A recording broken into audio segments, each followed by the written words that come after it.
Good afternoon. My name is Rebecca Spence, press officer for the Bank of Canada, and I will be moderating this press conference.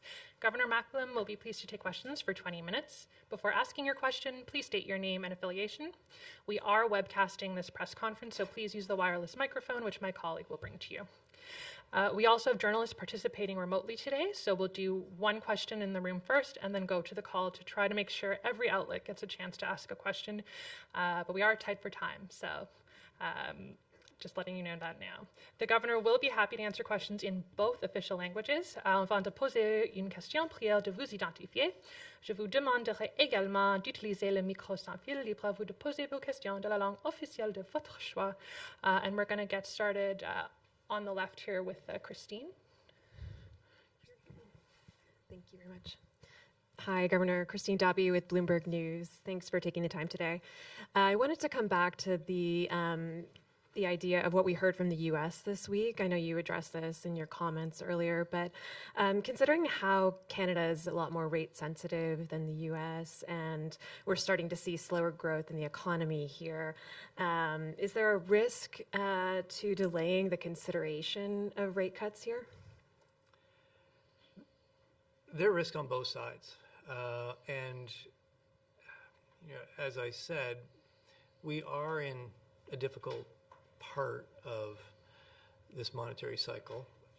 Inflation is still too high. If we don't do enough, Canadians will have to continue to live with inflation that's too high, too variable, and ultimately we're probably going to have to raise rates even further to get it down. So we don't want to make that mistake.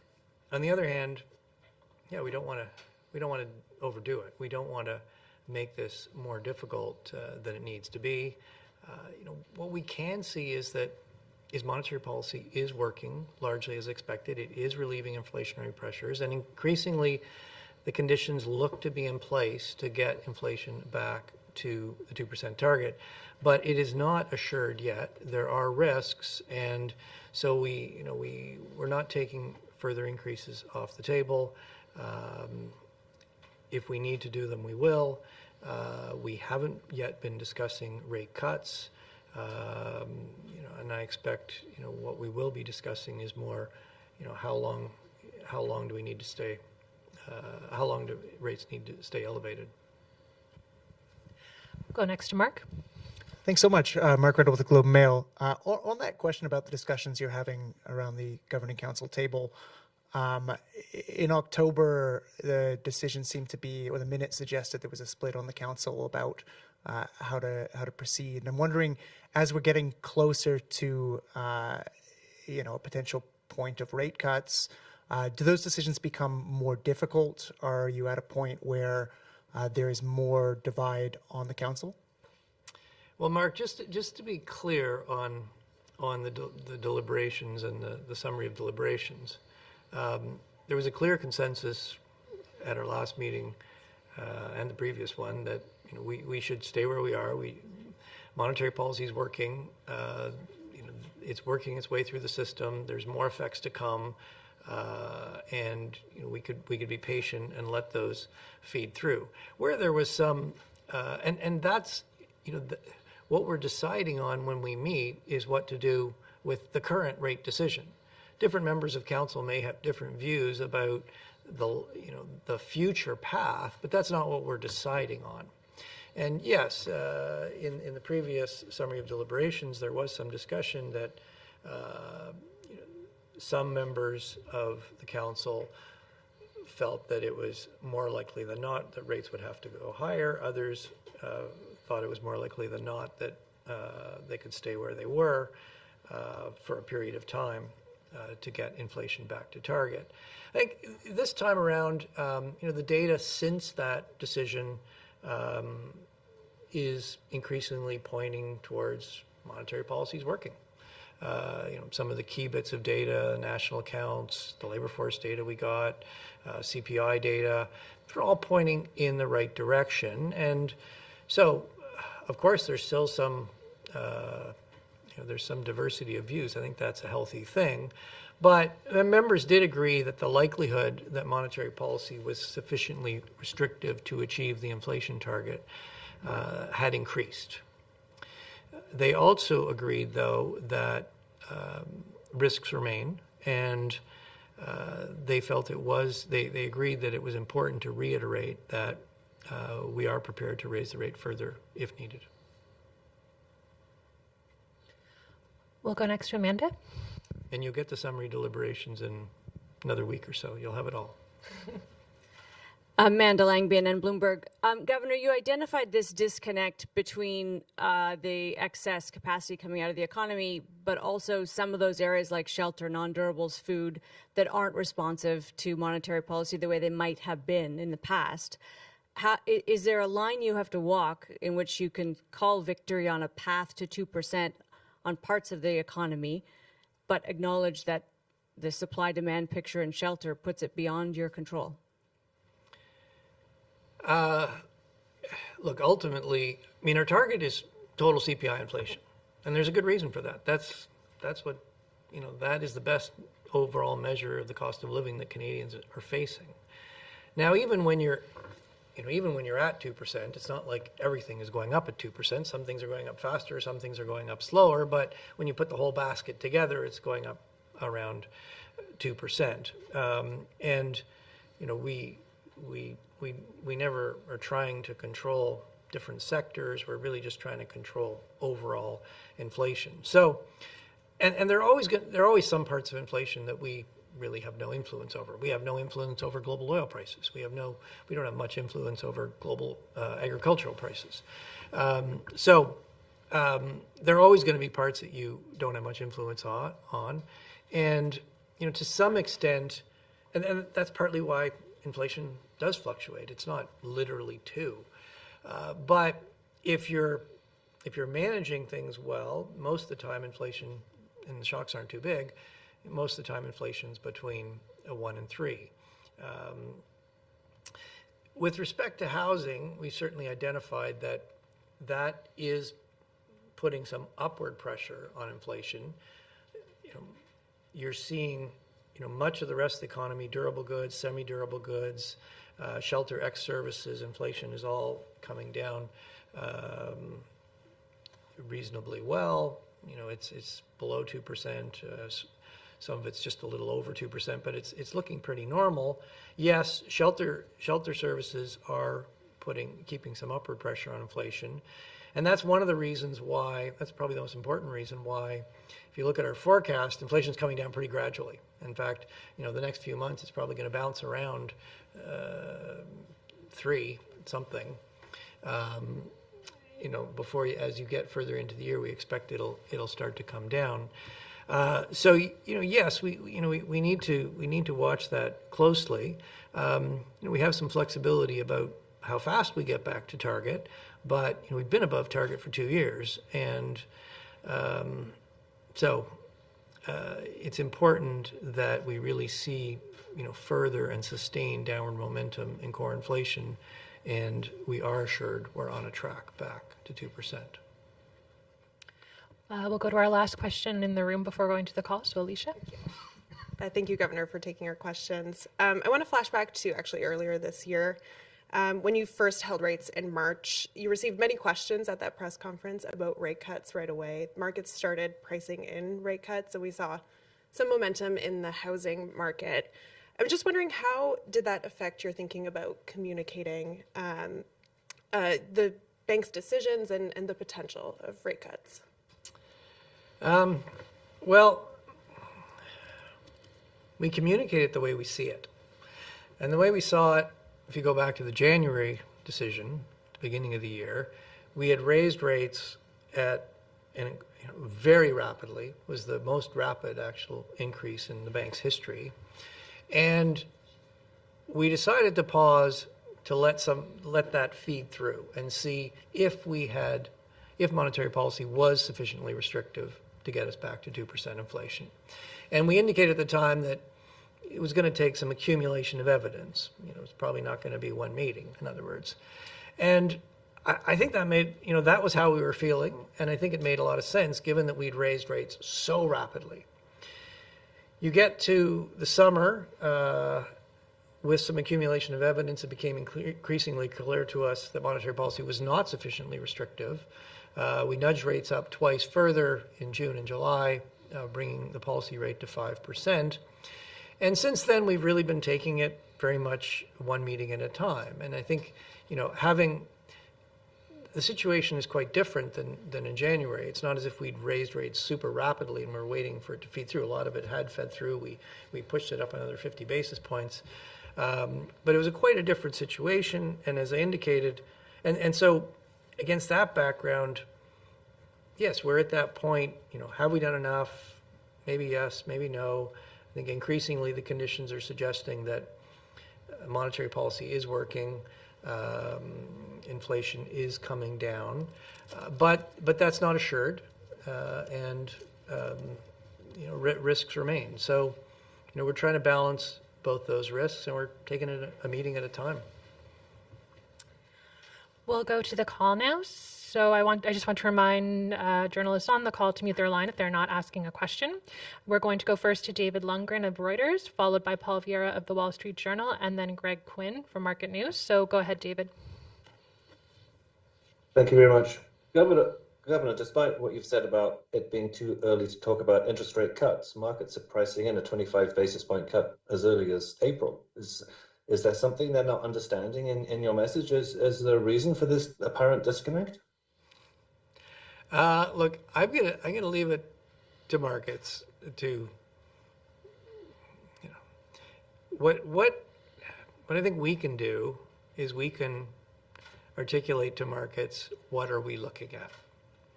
And what we're really looking at, I'll highlight a few key things. We're really looking for further and sustained downward momentum in core inflation. The last CPI number, core did move down both on a year-over-year and importantly on a 3-month basis. That's a good sign, but one month is not a trend. We need to see further and sustained downward momentum in core inflation.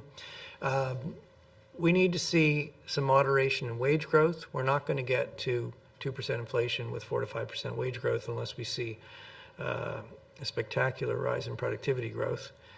Productivity has actually been declining. We've been watching corporate pricing behavior. It really changed a lot when inflation went way up. It is normalizing. It is coming, the frequency and the size of price hikes are both normalizing, but it's still above normal. And when you talk to firms, certainly many companies still indicate they are passing through larger than usual price increases. We need to see further progress there. We're looking at inflation expectations. As I mentioned in my remarks, longer-term inflation expectations have thankfully remained well anchored, but shorter-term expectations have risen with inflation.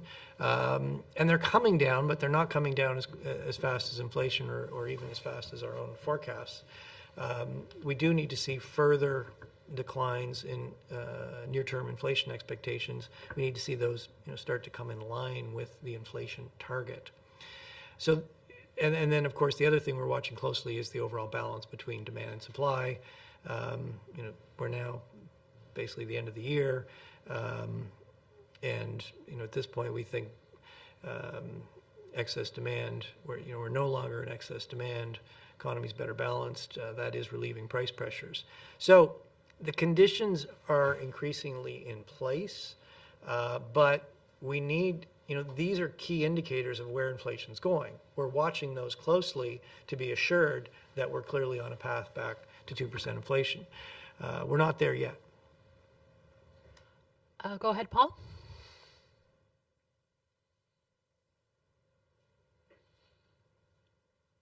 Paul? Vieira? Yeah, sorry about that.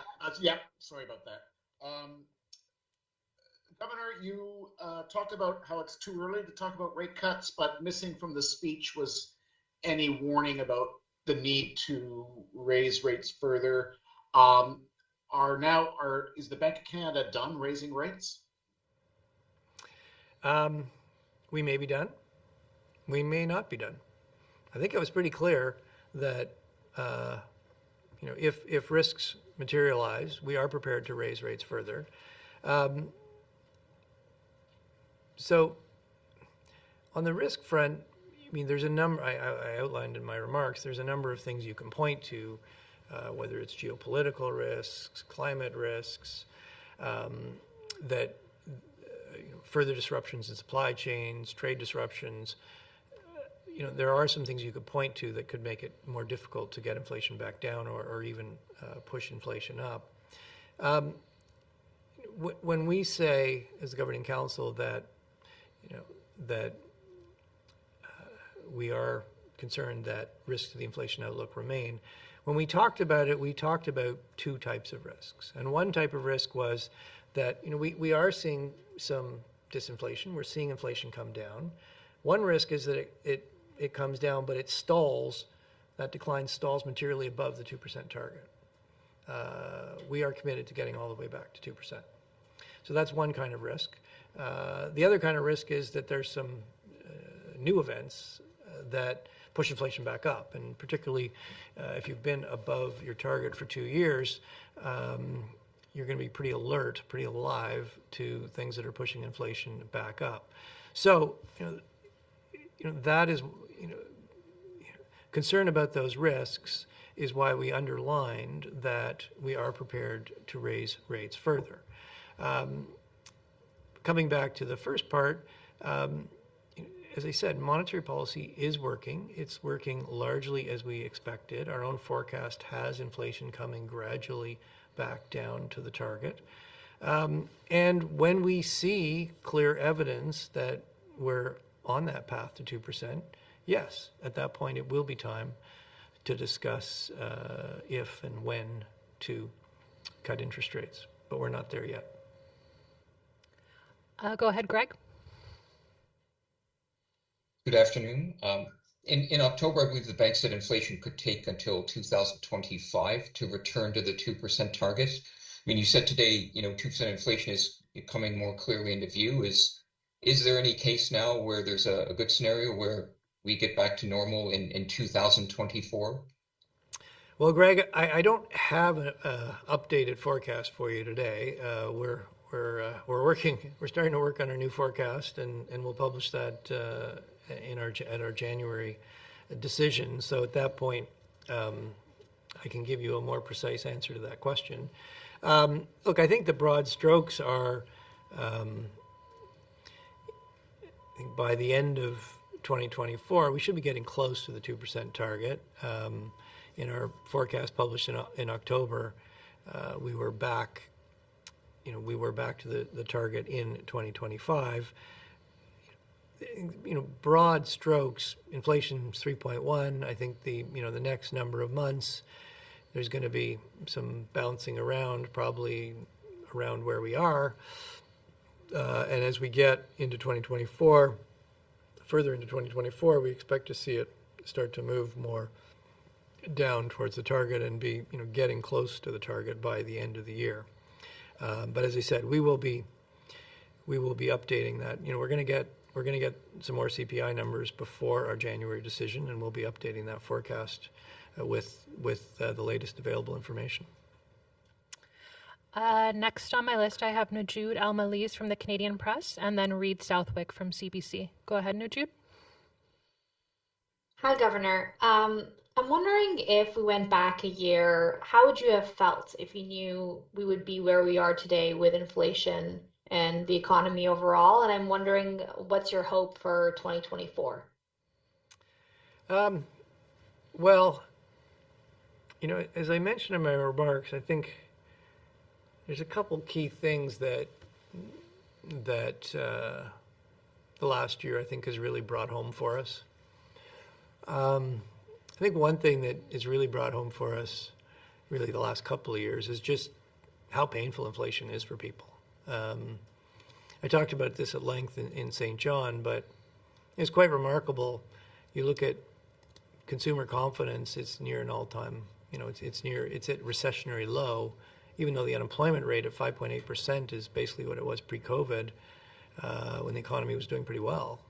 And I think that there's more than one cause to that, but there's no question a big part of the problem is inflation. People feel like they're working hard, but their paychecks it's not buying what it used to. particularly if you're a renter. Rent's going up 8.2%. You can't really economize on your rent. You pay it. You got less left for everything else. Mortgage rates obviously have gone up. That is squeezing many Canadians. But the problem with inflation is everything goes up, and there's no way around it. Unfortunately, the good news is we haven't really had this in 30 years. The bad news is there's a whole new generation of Canadians who've experiencing the pain of inflation for the first time. The other thing that I think last year brought home is both the value of public trust. It's taken some time to get inflation down. We went way above our target bands. It's coming down, but it's taking some time. It's difficult. That public trust that we will stay the course, that we will get inflation back down, I think is important. But the reality is when inflation is 8% and your target's 2%, you've been above target for 2 years, some of that public trust starts to get eroded. And we've got to earn that public trust every day. We've got to rebuild public trust. And a big part of my remarks were to talk about, look, we're a learning institution.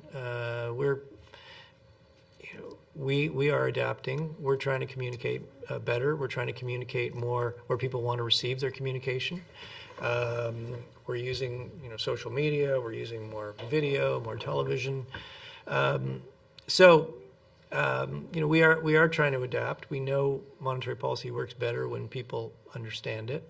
And as I announced this morning, next year we will be moving to 8 press conferences. So every decision, you'll get to ask me questions, along with the Senior Deputy Governor. Go ahead, Reid. And I guess I didn't get to next year. I think I spoke about that at some length. I think next year will be a year of transition. I think the first few quarters, unfortunately, they're not going to feel very good. Growth's going to be very weak, probably close to 0. But as you get later in the year, we do think growth will be picking up. Hiring will strengthen, and inflation should be getting closer to target. So I hope when I'm doing this press conference this time next year, things are looking quite a bit better than they do now. Sorry, you can go ahead, Reid.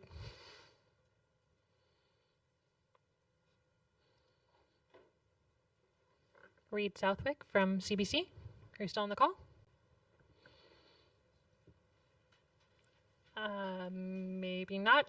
In that case, given we're almost out of time, our last question will go to Max Sato of Mace News. Max, are you still there? Yes. Thank you, Governor.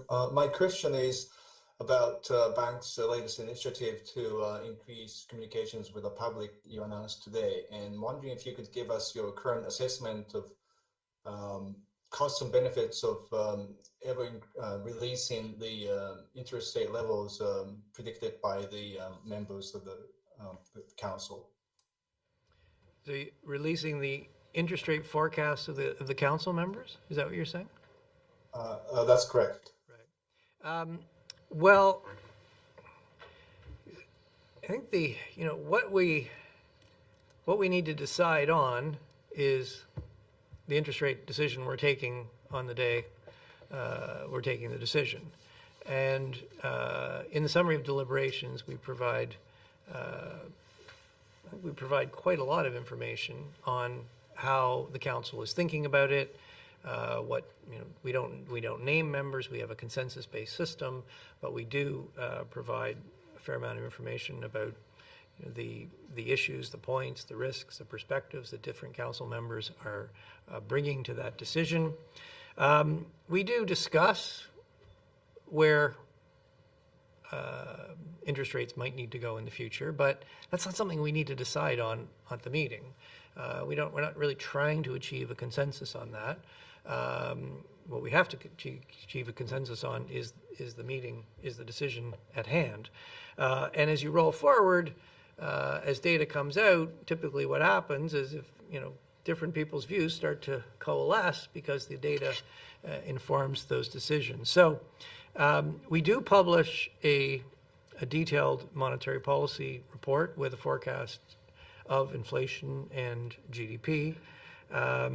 And we provide sort of as much guidance as to where we think interest rates might be going as we feel we can sort of confidently provide. Sometimes, when rates were really low and it was clear we had a long way to go up, we were pretty clear rates were going up. Right now, we're at a situation where we've held for 3 meetings. We're taking it 1 meeting at a time, and I think you just have to take that at face value. I mean, that's how we're feeling, and that's how we're explaining it to you.